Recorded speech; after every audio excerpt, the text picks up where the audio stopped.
Hey everyone, welcome to my channel. You're watching Vincendo Gaming right now. I'm Vince, and today we are going to do a review of Pikmin 4. This is actually going to be my first review on the channel. I've had various other videos of different Nintendo properties. If you want to go see those videos, check out my channel. But for this video, I have been playing Pikmin 4 for the last month or two. I got back into the game after they did a free update, and now I've got some thoughts. So I want to start by saying, I am definitely a Pikmin fan. I played Pikmin as a kid. I've loved it since then. I play it now as an adult too. It is one of the franchises that I love collecting figures for the most. I just recently got a Pikmin onion that I'm really excited about. But I've got a Bulborb Nendroid. I've got various little Pikmin figures. I got the amiibo for Pikmin 3, even though I didn't play Pikmin 3 when it came out. And then I also got these various little Pikmin in a bottle kind of things. I forget what they're called. Terrariums, I think is what it is. So they released two waves of these, one for I think Pikmin 3 and then another for Pikmin 4. So I've collected those two. I've spent a lot of money on Pikmin because I love this franchise so much.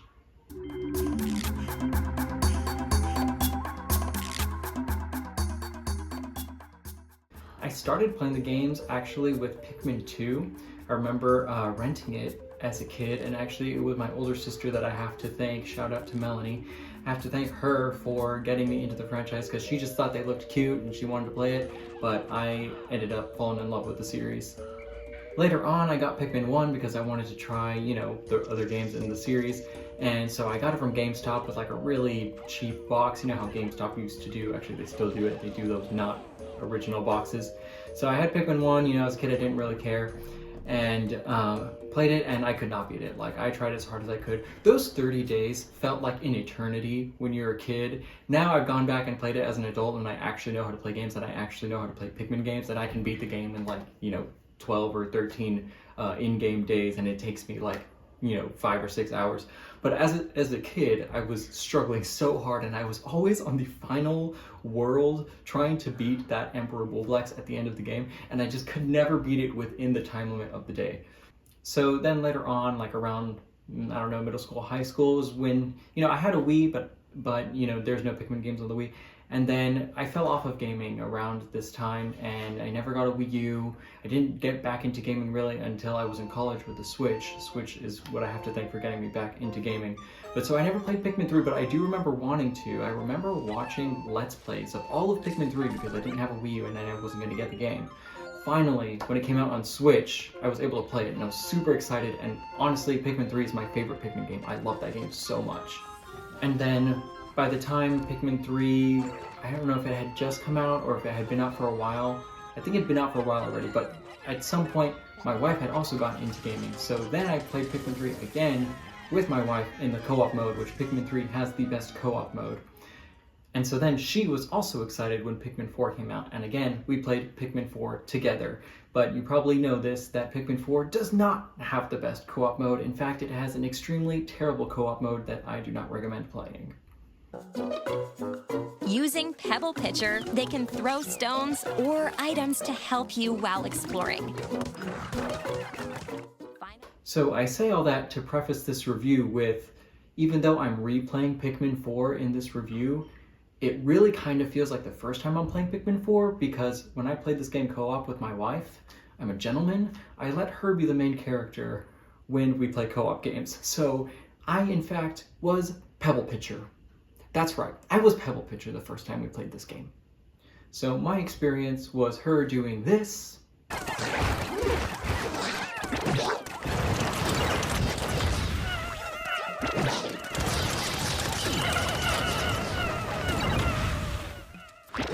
and me doing this.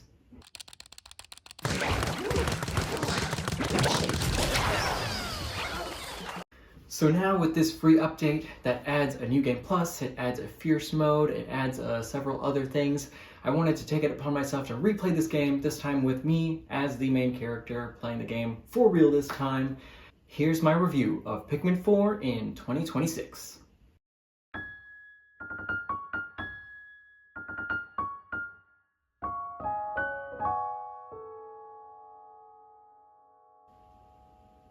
Okay, so I want to start this review off by actually talking about the main Pikmin 4 game. I know that free update came out. Some of you might be wondering if you should replay the game, so you don't really care about my review about Pikmin 4, you just want to know about the update. If that's you, go ahead and use the timestamps to skip to my thoughts on just the update. But if you want to hear me talk about Pikmin 4 as a whole, then you can stay right here while we get into it. So if you've never played a Pikmin game, Pikmin 4 is honestly a great place to start. I know it's got 4 in the title, you might think you need to play 1, 2, and 3. You really don't. Pikmin 4 is a perfect starting point in the series, and it is a great series to get into. The developers made Pikmin 4 really accessible. Not that it's super easy, I mean actually the main game was, we'll get into that when we talk about the update, but they made it accessible in a way that's like, it's just less frustrating. The earlier games, it was hard enough just to herd your Pikmin around and move around the world, let alone actually fight enemies with these things. While it was really difficult to move your Pikmin around in earlier games, Pikmin 4 gives us our good boy Oatchi. And essentially all of the Pikmin can just jump on Oatchi's back. So you don't ever really have to worry about Pikmin tripping or accidentally chasing after grass or falling asleep or accidentally running into fire. With Oatchi, you can just press one button and all your Pikmin jump on his back. You can just press X to charge an attack and easily overrun any enemy you want. But the game isn't really about fighting, although there is combat, there is hazards, there is danger. It's not really about fighting. It's not really an action game. It's actually more of a collecting game. You go around and collect various items using these little guys called Pikmin. And even though these guys are adorable and the outward-facing image of the Pikmin series is these cute little creatures, it's really not a cutesy game either, and it really doesn't have to be a cozy game. Really, what the game comes down to is this word called Dandori, which is essentially a word that means efficiently planning out your tasks. And actually saying that out loud makes it sound really boring. It's really not boring. Really organizing your tasks is very fun in this game.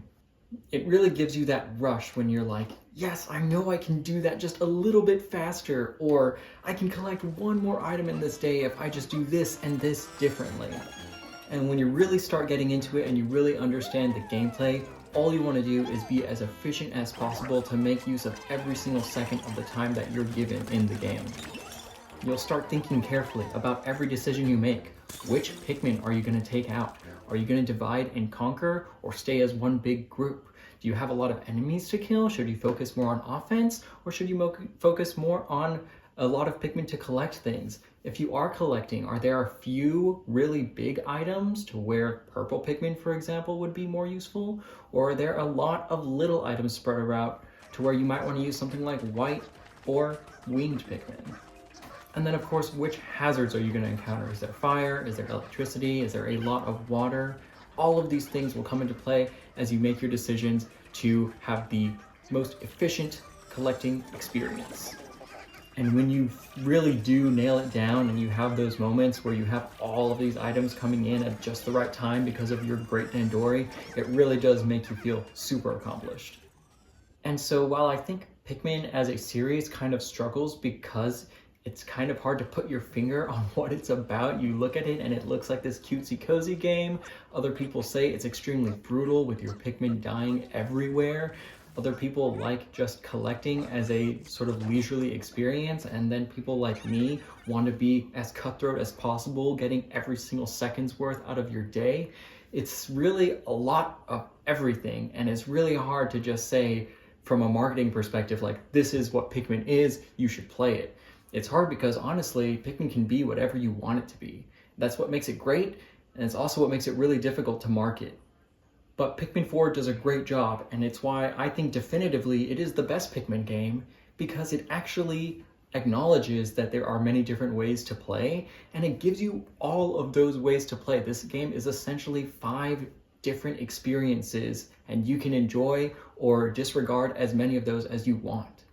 Like, if you really want to, you can just lay back and just collect items as you go and not really worry about a time limit. And you can put it on easy mode now and just not worry about enemies hitting you or killing you or eating your Pikmin. It can be super laid back.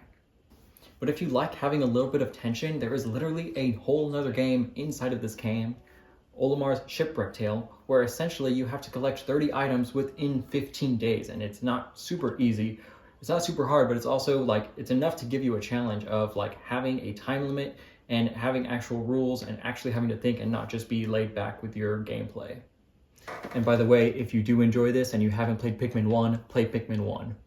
Another experience this game gives you is diving into caves, which are actually more like little plastic tubes, but we call them caves because of Pikmin 2. You can dive into these caves and have a more tightly designed puzzle experience along with no time limit. And so you aren't necessarily worried about collecting within a certain amount of time and having that tension in that sense, but you get a little more of a puzzle experience, and it kind of gives you that feeling like you're crawling through a dungeon or something. And similarly, if you enjoy this, play Pikmin 2, because this is essentially Pikmin 2 gameplay, although Pikmin 2 gives you randomly generated caverns or caves, whereas Pikmin 4s are actually specifically designed to form a puzzle that you need to solve. So they're actually better in Pikmin 4. The third gameplay formula that they give you to play around with here is specific Dandori challenges, and there's actually two types. You have a challenge mode where you have to collect things under a certain amount of time, and you have other versions which is kind of like a two-player fight, except you're playing against a computer. But both of these are essentially challenging you in the sense of how efficiently can you pick up these items. The puzzle aspect of them is like, if you need to like design a specific route so that you're collecting all of these items in the most efficient way to get them all within the time limit.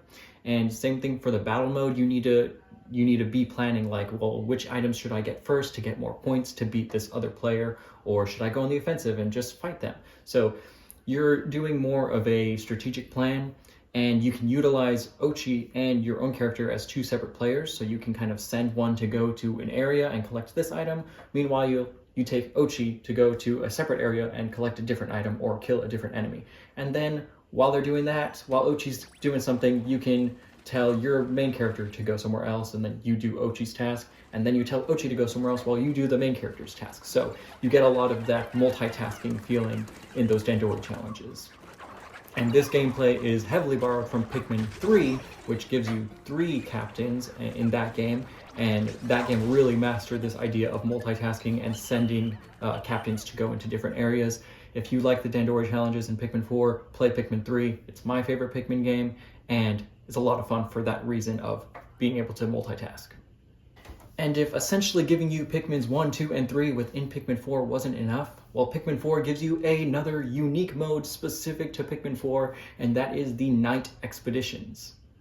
These missions are essentially enemy rush missions where you are given like a base to defend, and all of these enemies are essentially honed in on defeating that little base. And so you have to spend the first few minutes building up your Pikmin count with a new Pikmin type called the Glow Pikmin. So you build up that Pikmin count, and then as these enemies start coming in, you just want to kill them all and survive the night without having your base get destroyed. It is a pretty easy mode, but it's nice just to have something new. And actually with the new update playing on Fierce difficulty, this actually was a lot more engaging, and I'll get more into that when I talk about the specific changes that the update gave. And then I guess if you want to say this kind of 5th level of gameplay they have is simply the completionist gameplay. If you're someone who likes just getting 100% on things, this game makes it really easy for you to feel like you're completing things, because every little thing has a percentage counter and you are definitely informed when you get 100%. So if you're someone who likes seeing checklists get checked off, this game does that for you in spades. So, I mean, that's really showing you how Pikmin 4 just really has everything. I mean, love it or hate it, you have to agree that Pikmin 4 is the best Pikmin game. I've already mentioned Pikmin 3 is my favorite, but I have to say without a doubt, Pikmin 4 is the best one. Even if it's not my favorite one, it is objectively the one that does everything the best way. But it's not perfect. There are a couple of flaws. So for one, without the Pikmin kind of tripping and falling, while it was more accessible to have the Pikmin move around in such a uniformed way, it does kind of strip the game of its personality. The Pikmin don't feel as individualized. They feel, to me, a little bit like robots. So that's one negative. Number 2, the area bosses are not nearly as good as Pikmin 3. Pikmin 3 was so cinematic. Those bosses at the end of each kind of world hub made you feel so small because the enemies were huge, big, cinematic, flashy, and Pikmin 4's bosses are just kind of enemies that we've already seen. When I say that we've already seen, I mean we've already seen them either as smaller versions within the game or as bosses in previous games like Pikmin's 1 and 2. Number 3, probably the biggest negative from my perspective, is that the co-op in Pikmin 4 is absolutely abysmal. Like, I don't know who signed off on this co-op mode, but Pebble Pitcher is not a co-op mode. If you've played Pikmin 3, it has the best co-op mode. If you're looking to play Pikmin with your spouse or partner, Pikmin 3 is the best one to do that with. Pikmin 4's co-op is terrible, and honestly, it's a shame because it's such an easy fix. All you have to do is have the second player play as Ochi. That is honestly all you have to do. Or just you already have a character creator in this game, so just have second player make a character and just have 2 captains. It's really not that hard. I don't know why, even after the update that came out, there's still no fix for this. That is really the biggest hole in Pikmin 4. But if you're not playing co-op, then it's really not a game changer. And then the 4th negative, this might just be something that is specific to me, but let me know if anyone else shares this. So if you also disagree with this 4th bullet point, let me know in the comments. But number 4 being that they mess up the continuity in this game. And now the Pikmin series isn't something that needs to have this super complex story. I'm not going to spoil anything that happens in the other games or in this game, but there is a order of events, and this game essentially pretends like those events didn't exist, and like the events of Pikmin 4 take place at the same time of the events of Pikmin 1, except it's not showing us the events of Pikmin 1, it's showing us a different set of events. So it is very weird. It is definitely not like oh, are they doing this? Maybe they're doing something else. Like, no, it is pretty definitively telling you this game takes place before the other games in the series. Very weird with the continuity, and I dislike that because I appreciate narratives in games and I like following canon events. This game doesn't let you do that. It kind of reboots the series in a way. Unless they later explain some sort of multiverse time travel stuff. I don't know. Technically, this is a space travel game, so technically it's sci-fi. They could do something with time travel in the next Pikmin game. But at the end of the day, in terms of enjoying the game for what it is instead of for the story itself, like as a self-contained game, Pikmin 4 is a great game, one of the best games on the Switch.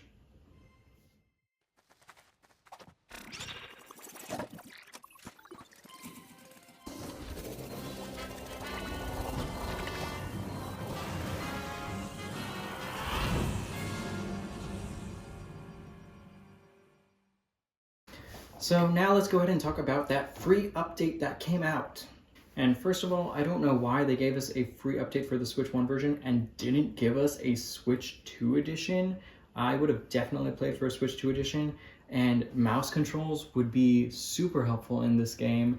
Of course, playing at a higher frame rate and all of that stuff is always great, but really, like, just mouse controls alone, I would have paid $5 to $10 just for that. They don't even need to add a whole new story. Maybe in the future we can get better co-op and mouse controls on Switch 2. And then maybe I'll replay this game again. We'll see. But we're not here to talk about what the game didn't add. We're here to talk about what it did add. So we got a photo mode. We also got some decor Pikmin, so a new kind of collectible. And then we've got a new difficulty option. So you can choose to go to super mega easy mode where no enemies attack you at all and you can just kind of relax, take pictures of them. And you also get fierce mode where it limits your Pikmin count. Instead of being able to hold 100 Pikmin, you can only hold 60. And the enemies are more aggressive. And I think they also have double health, which makes a huge difference. And then the last thing that was added was a new game plus. This wasn't advertised in the trailer, but essentially you can carry over all of your data into a new save file. That way you can start a fresh save while having all of the Pikmin onions, for example. You can have all of your upgrades to your suit, be resistant to fire, electricity, all of that stuff. Also carry over all of Ochi's abilities, so he can do the infinite run, he can carry up to 100 things. All of those things, you can carry as much of that or as little of that over as you want. So we'll go kind of piece by piece, starting with photo mode. I'm surprised photo mode wasn't already in the game. That seems like such a Pikmin thing to have, so I'm surprised it wasn't there, but They add a nice little camera that you can pull out of your pocket from your main character. You can also put in little frames and stuff.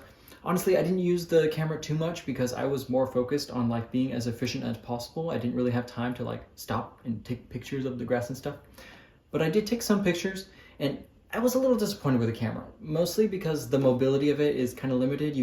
I like to take like really dramatic shots from like low angles, getting the landscape, and I couldn't really get low angles, especially trying to take pictures of the Pikmin themselves. Like the camera doesn't quite get low enough, so it always feels like you're kind of looking down at them. And so ultimately I didn't like that too much, but I did get a couple of shots. I'll be playing them through the background. You're probably seeing them right now. The next thing that was added is the decor Pikmin, and this was probably like the most marketed part of the update, was this new edition of decor Pikmin. Go out and find these decor Pikmin, put them on your Pikmin Bloom app.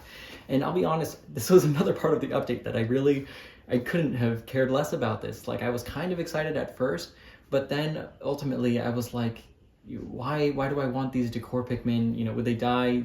It feels weird that they just kind of go onto another Pikmin.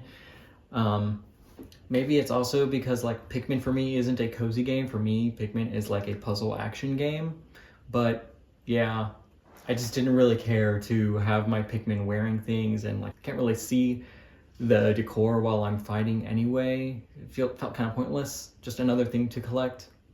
And then of course, like for me, I'm like, this doesn't make sense. Like, where did this Pikmin get this tiny cup? Who made a cup this small in the real world, and how is this Pikmin wearing it?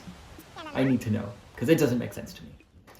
So now the difficulty options. This was one of the things I was really looking forward to, because one of the biggest complaints from the main Pikmin 4 game was that it is incredibly easy. I mean, Ochi can just roll over any enemy. But adding Fierce mode doubles the health of the enemies and limits your Pikmin count. So like, you're actually dealing a lot less damage. The game actually makes you have to think in this sense instead of just mindlessly rushing Ochi at every single enemy. So I didn't try the easy breezy mode, but the Fierce mode, well, you know, it's fierce. It actually fixed one of the biggest problems the original Pikmin 4 had, that game was just way too easy. This definitely addresses that.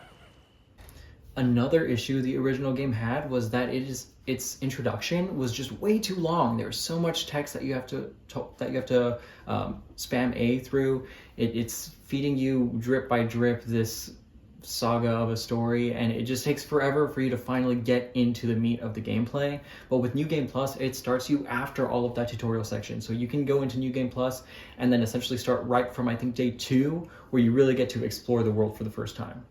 So while the game is still pretty long, like I probably won't start another fresh playthrough anytime soon because of just how long the game is compared to something like Pikmin 1. Pikmin 4 probably took me, honestly, when it's all said and done, about 40 or 45 hours, whereas like Pikmin 1 I can beat in like 6 hours if I wanted to. So Pikmin 1 is probably the easiest game to just pick up and play. Pikmin 4, I probably won't pick up and start a new game anytime soon, but I might go in and just like play some challenges. So, you know, give and take.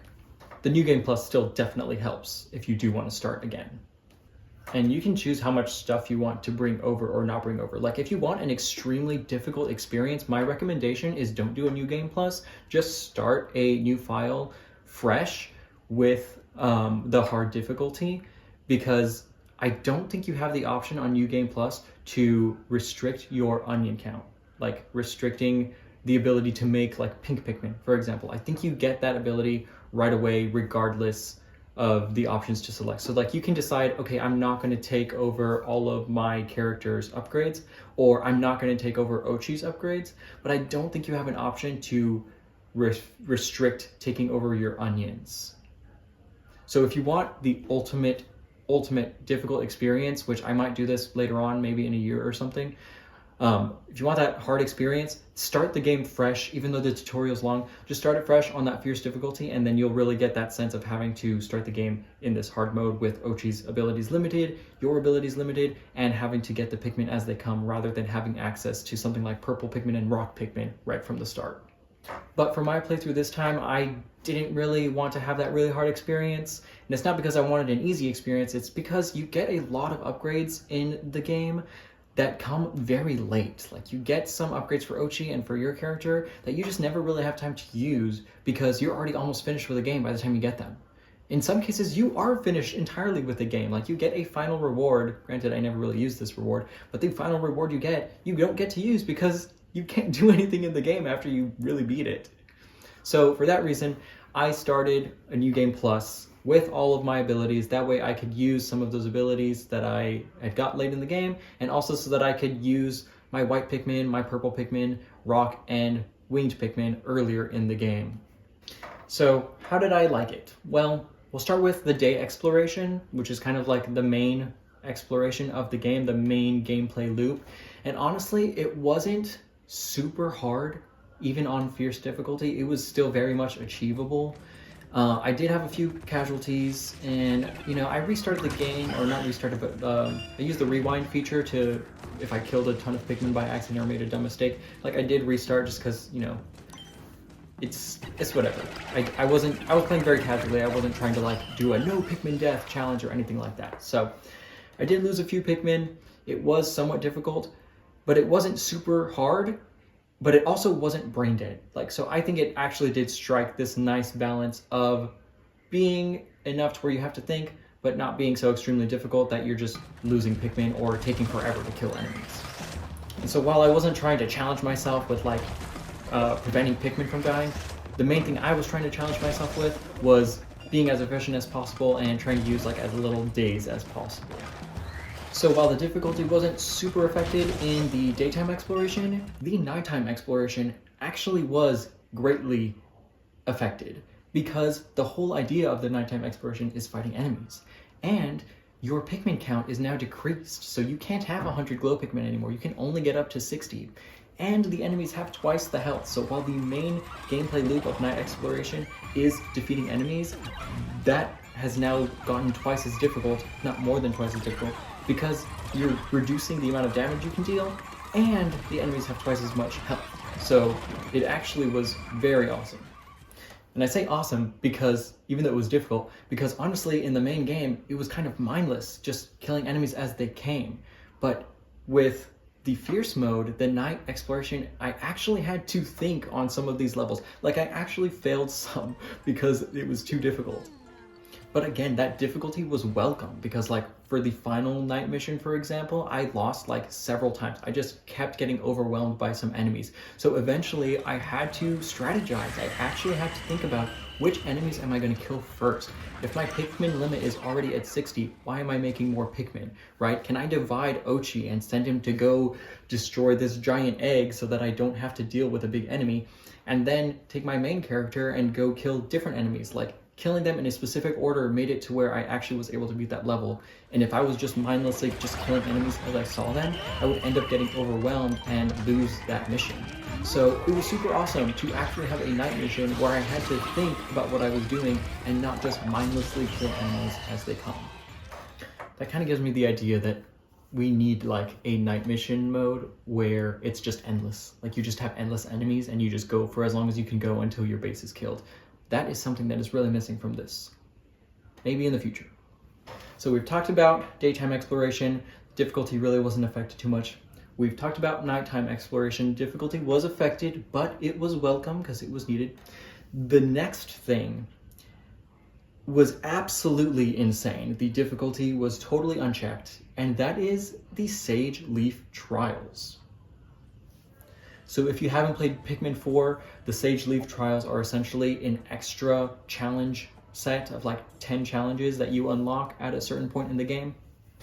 If you have played Pikmin 4 before, you know that these challenges are not new. They've been there before, but now there are 2 specific challenges that require killing enemies.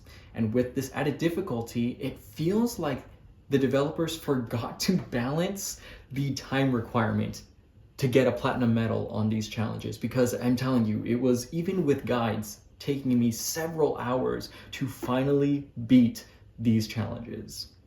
And again, just to be clear, it is only 2 out of those 10 missions. It's mission number 1 and mission number 9, which are specifically boss rush missions. You have to kill all of the enemies in the room before the time limit.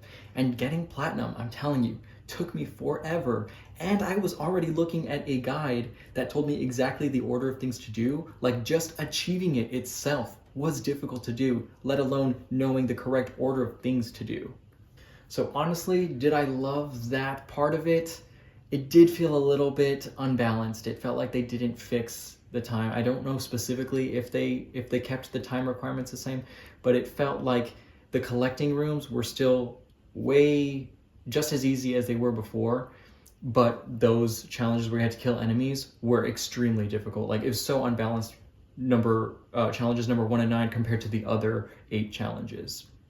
And so whether you like that or not is going to depend on you. I enjoyed the challenge, so it was frustrating, but I felt rewarding when I was finally able to achieve it.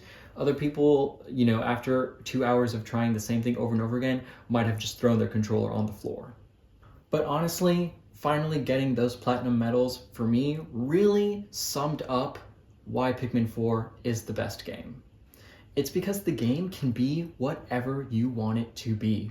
It can be the cozy experience where you just go around leisurely collecting things, where you listen to relaxing music and you look at these cute little creatures. But it can also be an intense strategy, puzzle, action game that begs you to do things better and better and better as you play. And it's great regardless of which way you choose to play this game. It's really one of the best games on the Switch and one of my favorite franchises that Nintendo makes.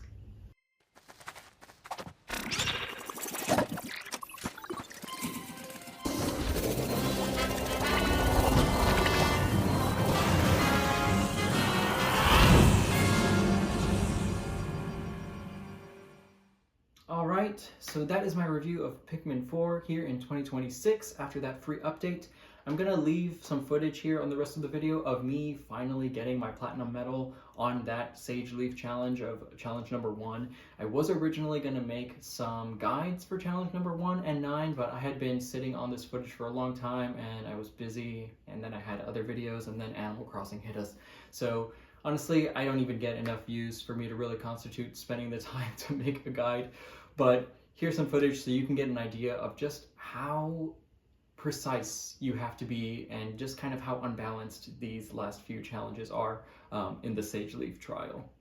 And with that, I'll say please consider leaving a like if you enjoyed this video, consider subscribing if you want to see more Nintendo content, and share this video if you have another Pikmin fan in your life. Alright, see you later. Go play some games.